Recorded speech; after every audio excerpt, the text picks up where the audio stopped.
Hello, my name is Jupiter Hadley, and today we're doing another version of Jupi Plays All the Games, this time with the Bite-Sized Horror Jam. Bite-Sized Horror Jam was a horror-themed text game jam that must have less than 666 words, and also include the special word monster. I'm going to be playing all of the games that were entered in this jam, about a minute each. Links to the individual games will be in the description, so you can check them out. Links to all my stuff will also be in the description, so you can check me out. There'll be about 10 per video. As always, thank you very much for liking and commenting and checking me out. That's it. Next. We're playing Teeth.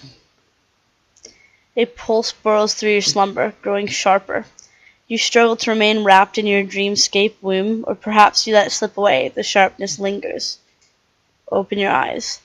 Your mind startles awake. Cold sweat grips your brow. Your palms listen in the darkness. You hold your breath and listen, eyes wide into the darkness.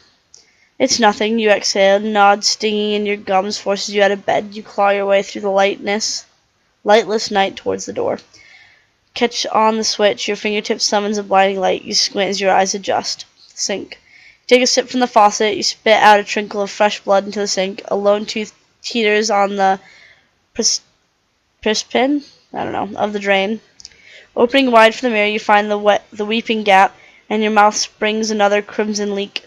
The second tooth falls out and circles the drain, then a third, a fourth. Your screams escapes as a violent gurgle. As you gaze into your own terrifying reflection, you find yourself tracing a message on the mirror in your own blood. It reads, Monster. You struggle to remain wrapped in your dreamscape womb, perhaps you let it slip away. When you grasp hope of our dream. You're barefoot in a muddy field. Thousands of small blackbirds fly overhead, crawling in copious unison. The turbulent sea in the sky parts and dissipates as a larger winged figure rushes through the swarm. It flutters to the field below and perches on something in the distance. You also notice hoofprints in the mud leading towards a nearby thicket. Follow the bird. The buzzard rests on a fallen figure ahead, pecking bite-sized morsels from its flesh. Cover your face. The reek of decay holds you at bay for only a moment before your curiosity takes a hold. From several steps away, you can see the withering maggots burrowing forth from the body's open mouth. Closer. The corpse's cloudy eyes gaze upon you, and you recognize them as your own. Pecked into the flesh of your forehead is a single word. Monster. Next. We're playing Higgeldy Piggeldy. We should never have come out here tonight. We thought it would be fun to sneak into the old state hospital building and hang out someplace where our annoying parents couldn't nag us. But there's someone else here. Some awful, terrifying someone. I don't know where my friends have gone. I'm all alone except for him. I can hear him following me, singing some horrible rhyme to himself. I have to get out of here before he catches me. I'm standing in a long, dark hallway on the second floor of the old hospital. I can't see very far ahead of me, but I can see the entrance to 4 small rooms from here, 2 along the north side of the hallway and 2 on the south. On the southwest side, there is a stairwell. Go northwest.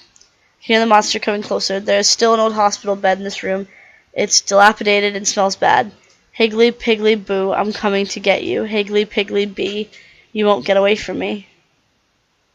I have to hide. Go south. I'll go northeast then. In a dark room, it doesn't look to be much of anything in it.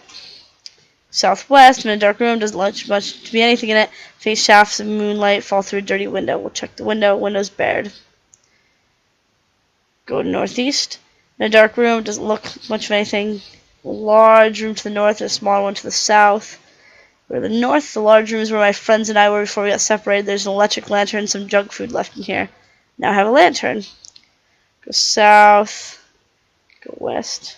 Go east. Let's do a smaller room. Smaller room to the south. Go south. In a tiny pitch black room, I'm pretty sure I just felt something scurry past my feet. Ew.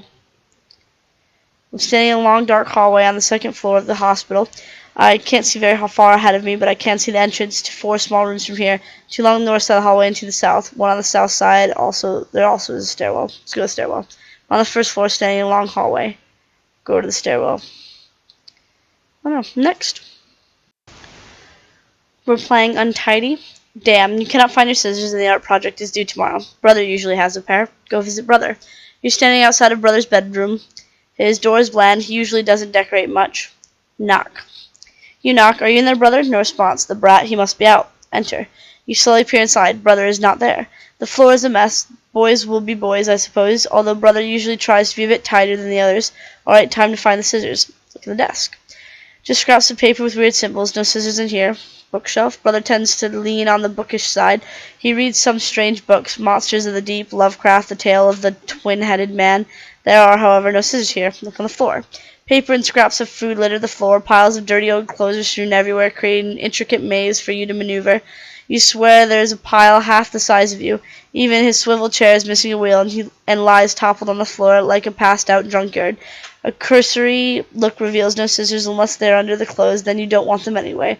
Huh, where could they be? The only place left to look in the room is the closet. You know brother keeps mostly clothes there, but he also has a box of knickknacks underneath. You reach out for the closet. A closed pile shuffles. You stop your arm midway to the handle. Look at the pile. It gurgles and starts shaking. Inspect. It wriggles. Reach out and touch it. Boo. Brother jumps out. You fall back shocked. Got you good, sis, he says, naggling his fingers. You idiot, you almost gave me a heart attack. Haha, you should have seen the look on your face.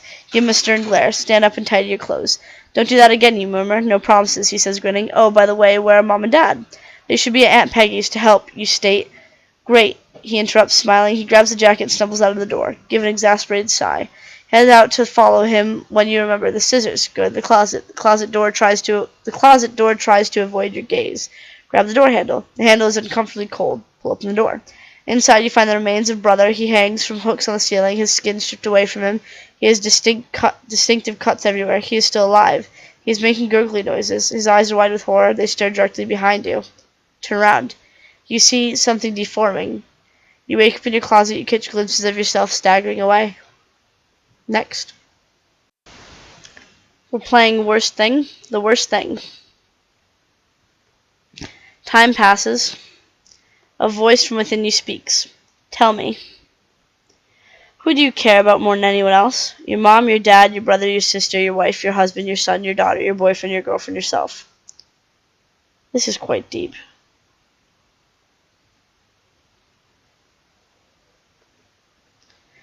You think, I really love my dad. You and your dad are on a walk. He looks at you, smiles in the way that always gets you to smile back, and takes a hold of your hand. Your dad's hand is warm in yours, and you feel calm and at peace, and a cool breeze rustles his hair. You breathe in the October air and close your eyes. That feeling, there's something off about it. It's like falling asleep when you're in a dream. How can you close your eyes if they're really already closed? Time passes. A voice from within you speaks. Tell me. What is the thing you are most afraid of? Being alone. I don't know what being alone is. I'm not really afraid of any of these things, so I'm gonna pick spiders, I guess. Dad stops walking, slowly turns around and looks you in the eyes. His eyes are beginning to water and his expression seems to ask you a question. Who are you? Does he even know you? Time stops. The world goes black. You smile. Your dad is gagged and bound. His expression is one of confusion and fear. He's sitting upright in a large cardboard box. Above him, a mesh bag of venomous spiders dangles. You never stop smiling as you cut a slit in the bottom of the mesh, and a gentle stream of spiders trickles into your dad's head. Well then! Next. Playing Edward. It has 4 endings. Edward is an extremely intelligent man. Look at degrees. The wall is filled with degrees and medals from a prestigious college. The reason why you first admired this man. Go to the bathroom. You turn on the water and look at yourself. It's almost ready, you whisper. Tomorrow morning is when the plan will be initiated. In the dining room. Oh, what a pleasant surprise. I thought you had gone to sleep already. Edward looks at you with eager eyes. I have one more experiment that I wanted to conduct tonight. No. Why now? Why does it have to be right now? Try to delay the experiment? Without sounding desperate, you try to delay the experiment. Could this wait until tomorrow? It's late and the child will be tired. That is irrelevant this time, Edward replies. It's no use. Yet again, you will be witness to another one of those barbaric experiments. Follow Edward.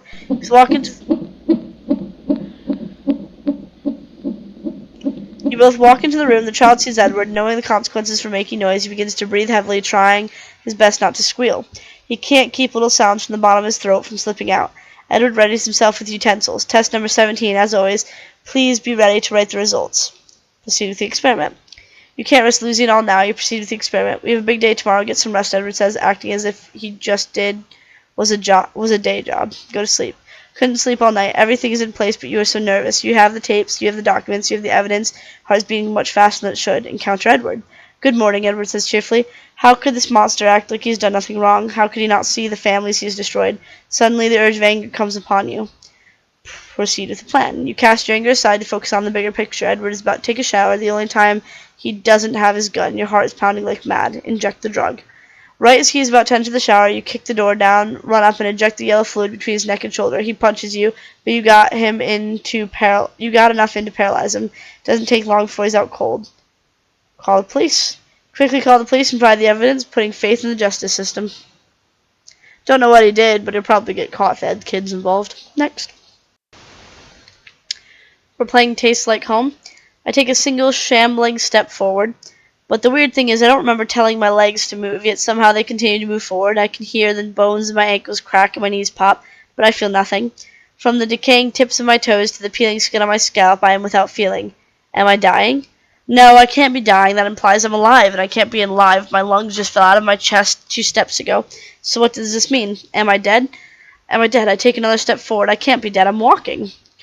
My pace starts to quicken, and a strong smell hits my nose, or rather the absence of smell. The horrendous smell of rotting flesh is all but absent for a brief moment, and every muscle in my body freezes. I stop moving. Once the horrible stench of my decaying entrails dissipates further, the current smell surrounding me makes itself more clear. It's not just the absence of the terrible smell, but rather it's the smell of normalcy, the smell of living flesh. This is what home smells like. Go towards the smell. Following the scent brings me to a forest clearing near a river. I just now realize I've been in the forest this entire time. I also realize how hungry I am, but it's not like normal hunger rumbling in the depths of my stomach. It feels more like a deep-rooting aching and unstable longing as if I've never eaten in my entire life.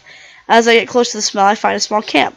There's a closed tent in the forest clearing, a still warm but dead campfire near a blanket, empty bottles and cans, a large tree stump with a tarp covering. As I approach the stump, a man erupts from behind the stump and swings a steel pipe at my skull. Try to block the pipe. I attempt to reach up and block the pipe with my hands, but the sheer force of the swing shatters my fragile wrist, and the pipe connects to the top of my head. After I hit the ground, the man finishes me off by driving the steel pipe into the back of my head, and finally I die. Sounds like he was a zombie. Next. We're playing the game Trapped. You bolt upright in bed, the room has become freezing, and a growing sense of unease knots in your stomach. Look around. You walk across the room, bare feet slapping on the chilly hardwood. The window shows an empty backyard, and the rest of the dark abode is as silent as ever. You set the thermostat up a few degrees, and the whoosh of your heating fan spins up a small comfort. Ask if someone's there. The words fade into silence. Maybe it was nothing. Out of the corner of your eye catches a glimpse of silhouette in the window. Look around. You walk across the room, bare feet slapping on... let's just go to bed. You bundle yourself up, trusting the added warmth for comfort, and it works for a beautiful moment. But the sense of security is fleeting. You begin to hear whispers, see shadows looking across the walls. Say, go away. The words fade into the silence. Maybe it was nothing. Out of the corner of your eye, you catch a glimpse of a silhouette. You can look around. We can ask if someone's there, and then we can just go to sleep. Hide beneath your blanket. You lay back, pulling the blankets over you for warmth. As your eyes close, you feel phantom fingers gingerly probing your body. They're working their way up your side towards your face. Ignore it and go to sleep. The sensation reaches your face, and immediately the cold becomes tangible. Freezing hands pressing into your nose and mouth suffocating you. You cannot scream. An icy instrument pierces your gut. It slices distantly, opening you like a piece of meat. The last thing you feel is icy fingers entering your stomach cavity. You bolt upright in bed. The room has become freezing, and a growing sense of unease knots in your stomach. The cover's tighter. I feel like I'm just going in circles. Hide. Ignore it. Next. Go around. Ask if someone's there. Look around. I don't know. Say go away. Look around. Next. We're playing the game Panic. You grumble as you continue typing on. The clacking of your keyboard has a zen-like effect on you, but now it grows irritating with every sound. The feeling is amplified as you notice the message again. Need you to work late. Something came up. You have plans for the night. Had plans for the night. Eventually you finish and leave work, but as soon as you step outside, you immediately notice the darkness. This is your first time staying late, and being in the dark always made you feel uneasy. The clouds blocking the moonlight does not help at all. Neither does you being in an alley. You start walking, thinking you should get home as soon as possible when you hear the footsteps. Start walking home. You start walking towards the street. You hear it walk towards you, and then realize that it intends to follow you. You have a slight panic, especially in the darkness where you have to watch every step. The light 6 meters away, you dare not look behind you. As you continue your stride, you hear a low, almost silent, growling male voice saying, "Wait, wait." You decide to wait, but your fear does not allow you to turn around. Step, step, drag, step. A large, warm, wet hand grasps your shoulder. Try to break free and run. In a burst of willpower, you run with adrenaline. You avoid obstacles. You hear a thud, but you're too far and afraid to care. So you reach the street. The light makes you feel safe, but you're still under shock. You walk home, not bothering to go to the police or anyone at all. Go to sleep. Next morning, you go on with your routine, trying to ignore the thoughts of last night. You came to work and found police tape blocking the alley. You feel nervous, though you're not entirely sure why. Nearby, you ask the policeman if you can pass and enter the office. "Sorry, ma'am, this is a crime scene. You'll have to wait." Your brow furrowed in confusion and frustration. What exactly happened here anyway? How am I supposed to get to work? Go through a window? "Sorry, ma'am, no can do. There's been a murder. Guy seems to have been robbed and stabbed 3 times in the stomach. Going to have to call your boss or something." Well, I'm lucky it wasn't me. Next. Playing a Skullz Story. "Oh boy, I'm dead." "You're still out of it, huh?" "Geez, what a wuss. Well, I need a break anyway." "Ah, that's better. Your name was Joseph, right? I've been having a tough time remembering, since you were so rude to pass out right after introducing yourself. Wonder where you came from. It's not every day that you find a talking skull just lying around, you know. Let alone one named Joseph. Say, will you wake up already?" "Guess it's no use. Why am I carrying you around anyway? Honestly, I feel like a kind of creep. Can't just leave a passed out fella lying around though, huh? Ah, well, since you're not going to respond anytime soon, I might as well tell you a story to pass the time. I am a pretty talented storyteller, I'll have you know. There's tales I've told that brought men to tears and made children men that were in turn brought to tears. Anyway, here I go. Supposedly, there was this fella that was all into ancient relics and stuff anyways, wandering around from one place to the next, looking for something unexplainable, exploring long forgotten cave systems, stretching deep into the earth, so vast you could easily get lost in them for weeks. He never found anything but a bunch of rubble and a whole lot of bats, though. At some point, he got a little too determined and started making up stuff because he had already searched all the anonymous places. Guess he couldn't take the fact that there's an explanation to everything. He probably thought that there just had to be something that couldn't be understood. So he got all into pyramids. No idea why. They're nothing but fancy tombs for pharaohs, right? Either way, he was literally walking through the desert from pyramid to pyramid, vanishing inside of them for way too long. Turns out there was nothing in those pyramids either. His attitude about it all changed, though. Naturally, there must have been something he was doing inside, though nobody knew what it was. I got the chance to talk to him about it once, but only once, and I might have imagined this, but I don't think he blinked the entire time he was talking to me. There is nothing to anything. That's all he said. Must have meant he didn't find anything, right? Still, what kept him going? I heard he went all crazy about castles after, like those hold anything but rubble and rats. Huh, well, guess that's that. Let's keep going. Actually, care to hear another? It's about a monster. No reaction, huh? This is quite interesting. Is that it? I feel like it's gonna jump scare me, so I'm gonna say next. We're playing What Makes a Monster. What is a monster? Is it a force of nature driven by primal urges which cause suffering, or is it an entity which maliciously infects suffering on others? Could you be that monster? You're standing in a dimly lit room, holding a knife slick with blood. You hear a strained gurgling from behind you. Turn around. You comprehensively turn around and find a young woman lying in a crimson sea. She struggles to breathe as blood oozes from her torso. She looks frightened. Approach her. As your feet trudge towards her, I think it's her, she whimpers and tries to crawl away, reassured that everything is okay. You smile at her and place a hand on her shoulder. She begins to scream. Comfort her. You plunge your knife into her. Comfort her. You stab her. You continue to stab the woman. The screaming stops. You stand up and drop the knife, satisfied. Well, then I guess I am a monster. The light bulb flickers. Bzz, a breeze shudders in from the heavy metal door. A sob echoes from the dimly lit room behind you. Look in the mirror. A monster stares back at you. The eyes are vacant, yet satisfaction accompanies its face. A grin creeps across its jaw. That staring back at you through this wicked mirror is just another creature. Don't be fooled by the grimy clothes that lurk under the gore of an innocent woman. Let's go back real quick. Leave through the door. As you heave, the door opens. A frigid zephyr past your face. A Noxlund blares. Your eyes are blinded by a fury of red and blue lights. Authoritative voices taunt you. Your ears pricked at the sound of a salvo crackling across the night sky. Your chest rips apart. You feel the cold pavement on your back. Sound becomes distorted. Your vision fades. Next. Last but certainly not least, we're playing the game Typing. Chat room thriller. So username Jupiter. Bad guy. Hey, you up? Yep. What's up? Nothing much. You mean porn? Come on. LOL. That was horrible. Worth it though. Anyways, shitty weather lately. Yeah, it's when it's fucking. Yeah, it's rainy out here. It's always rainy in England. Same here. I can't fucking sleep. Right. So, anyways, GU. That means you there? Holy fuck. Are you okay? I just saw a man outside. I typed a message and what it looked like. What he looked like. I don't fucking know. A monster with a square face. I kind of like an old TV screen. Do you have a gun? Upstairs. Man, I'm too scared to get out of my room. Plus, you know, I couldn't kill someone. Hide somewhere.